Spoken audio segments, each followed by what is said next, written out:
यहाँ पर हम लोग एक्टिविटी 4 देखेंगे, क्लास 11th। तो आपका ऑब्जेक्टिव है to verify distributive law for 3 given non empty sets A, B and C. Okay, ये आपके पास 3 नॉन एम्प्टी सेट्स हैं ए, बी, सी, सच दैट किस प्रकार से हैं उसको सुनो। A union B intersection C is equal to A union B intersection A union C. ठीक है, ये डिस्ट्रीब्यूटिव लॉ। ठीक वैसे ही जैसे मैं आपको एक एग्जांपल लेकर सब बताता हूँ। जैसे हमने 3 नंबर ले लिया, एक नंबर ले लिया 2, एक नंबर ले लिया 3 एंड एक नंबर ले लिया 5। ठीक है, तो यहाँ पर ऑपरेशन जो है यूनियन इंटरसेक्शन है। हम ऑपरेशन ले रहे हैं, ए के पोजीशन पे 2 मैंने लिया है, एक नंबर लिया है। ठीक, यूनियन के पोजीशन पर ऑपरेशन ले रहे हैं मल्टीप्लाई। ठीक, ये आपका 3 हो गया। इंटरसेक्शन के पोजीशन पर हम प्लस ले रहे हैं, प्लस, और सी के पोजीशन पर हो गया 5। अब तुम जानते हो इसको तुम कैसे लिखते हो, is equal to 2 multiply 3, 2 multiply 3, फिर प्लस 2 मल्टीप्लाई 5।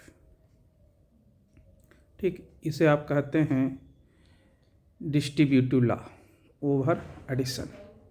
ठीक वैसे ही यहाँ पर भी है, यहाँ पर ऑपरेशन आपका यूनियन इंटरसेक्शन है। ठीक, ये तो नंबर पर मैंने एग्जाम्पल लिया है, तो यहाँ पर नंबर नहीं है, यहाँ पर आपके 3 सेट हैं ए, बी एंड सी। तीनों सेट्स नॉन एम्प्टी हैं और फिर डिस्ट्रीब्यूटिव लॉ को फॉलो कर रहे हैं। तो यह आपका ऑब्जेक्टिव है। ओके, लिखा गया है टू वेरीफाई डिस्ट्रीब्यूटिव लॉ। ठीक, इसके लिए आप क्या करेंगे, क्या क्या मटेरियल रिक्वायर्ड है उसको देखो। मटेरियल रिक्वायर्ड, हार्डबोर्ड, ठीक है, white thick sheets of paper, pencils, colours, scissors, adhesive, ये आपके पास मटेरियल है। मेथड ऑफ कंस्ट्रक्शन, किस तरीके से आप काम करेंगे, यहाँ पर 3 पॉइंट में बताया गया है। सबसे पहले cut 5 rectangular strips from A sheet of paper, okay, and paste them on the hardboard. ठीक है, इन सच वे, कैसे रखना है, जैसे देखो यहाँ पर रेक्टेंगुलर स्ट्रिप्स 5, तो कौन कौन 5 हैं, ये आपका फर्स्ट आ गया, ये सेकंड आ गया, ये थर्ड आ गया। ये पहले 3 को एक ही रो में रखना है, हॉरिजॉन्टल लाइन में। ठीक है, देखो, such that in such way that 3 of the rectangles are in a horizontal line. ठीक है, और जो आपके टोटल 5 हैं, कट 5 रेक्टेंगुलर स्ट्रिप्स, और जो 2 बचेंगे उसको उसके नीचे रखेंगे। इसको भी आप एक हॉरिजॉन्टल लाइन में रखेंगे। ठीक है, इस तरीके से रखेंगे। और आपको करना क्या है, फिर उसके बाद write the symbol U in the left या right top corner of each rectangle. ठीक, जैसे यहाँ 4.1 में दिखाया गया है। ठीक, 4.2 में यहाँ दिखाया गया है, 4.3 में यहाँ दिखाया गया है, 4.4 में यहाँ पर, 4.5 पे यहाँ पर। ठीक है, ओके, ये तो आ गया फर्स्ट पॉइंट। सेकंड पॉइंट क्या कहता है, draw 3 circles and mark them as A, B and C in each of the 5 rectangles। जैसे कि फिगर में दिखाया गया है। देख लो आप यहाँ पर, ये आपके सर्कल ए आ गया, सर्कल बी आ गया, सर्कल सी आ गया। ठीक, ऐसे यहाँ पर भी। ओके, तो जितने भी रेक्टेंगल हैं सब में इसको आप बना देंगे। थर्ड पॉइंट क्या कह रहा है, कलर या shade the portions as shown in the figure. जैसे अब फिगर में दिखाया गया है वैसे ही आप कलर कर रखेंगे। ओके, अब यहाँ पर ये तो हो गया मेथड ऑफ कंस्ट्रक्शन।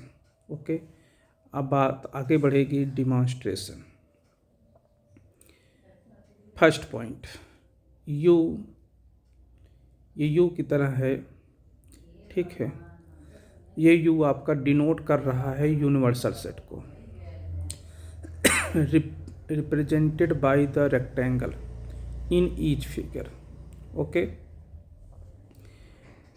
अच्छा, सेकंड पॉइंट क्या कह रहा है, circle A B and C represent the subset of the universal set you.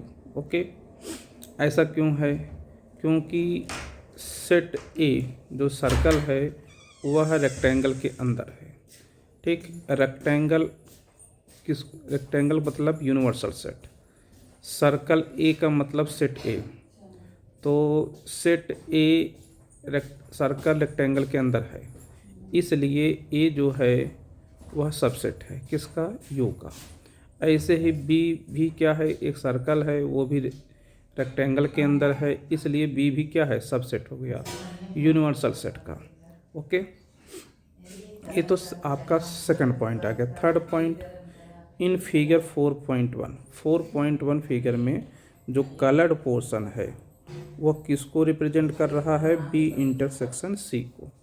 देखो ध्यान दें आप, सर्कल बी और सर्कल सी, सर्कल बी का कुछ पोर्शन सर्कल सी में है, सर्कल सी का कुछ पोर्शन सर्कल बी में है। ठीक है, तो यहाँ पर बी और सी की बात किया जाए तो ये जो पोर्शन कलर किया गया है वह सेट बी और सेट सी का इंटरसेक्शन बोला जाता है, बी इंटरसेक्शन सी उसको रिप्रेजेंट कर रहा है। ठीक है, अब देखो 4.2 में जो पोर्शन कलर किया गया है, 4.2 में सेट ए पूरा कलर किया गया है, सेट बी भी पूरा कलर किया गया है। इसका मतलब सेट ए और सेट बी को मिलाकर आप क्या कहेंगे, ए यूनियन बी। तो 4.2 represent A union B. Okay, figure 4.3 represents A union C. ठीक ऐसे ही फिगर 4.3 में सेट ए पूरा कलर किया गया है, सेट सी पूरा कलर किया गया है। ठीक है, तो ये आपको रिप्रेजेंट करेगा ए यूनियन सी को। ओके, अब बात आगे बढ़ती है फिगर 4.4 पर। फिगर 4.4 में ध्यान दें तो बी इंटरसेक्शन सी है ये, और ये सेट ए पूरा है, तो कहने का मतलब बी इंटरसेक्शन सी आ गया और फिर पूरा ए आ गया, तो इसका मतलब यूनियन। ये किसको रिप्रेजेंट कर रहा है, A union B intersection C. Figure 4.5, figure 4.5 जो है ये है फिगर 4 की बिल्कुल सेम है, बट अगर ध्यान दें तो ए यूनियन बी, यहाँ देखो 4.2 और 4.3, 4.2 और 4.3 दोनों का यदि इंटरसेक्शन किया जाए, कॉमन देखा जाए तो यही 4.5 मिलेगा। ठीक है, तो ये आपको बता रहा है A union B intersection A union C, A union B A intersection C दोनों का, A union B A union C दोनों का इंटरसेक्शन ये है। ठीक, और जो कि ठीक वही है जो फिगर 4.4 में है। ओके, अब आप क्या क्या आपके पास ऑब्जर्वेशंस, आपने क्या ऑब्जर्वेशन कर रहे हैं वो आप यहाँ पर लिखें। ठीक है, तो चलो क्या क्या ऑब्जर्वेशन चल रहा है। Coloured portion in figure 4.1 represents, तो देखो 4.1 किसको रिप्रेजेंट कर रहा है, बी इंटरसेक्शन सी को। तो आप यहाँ पर ऐसे लिख लें B intersection C. Coloured portion in figure 4.2, figure 4.2 तो किसको रिप्रेजेंट कर रहा है? ए यूनियन बी को, A union B. Coloured portion in figure 4.3 represents 4.3 A union C, A union C. ठीक है। Coloured portion in figure 4.4 A union B intersection C, A union B intersection C. ठीक है। Coloured portion in figure 4.5 किसको represent कर रहा है?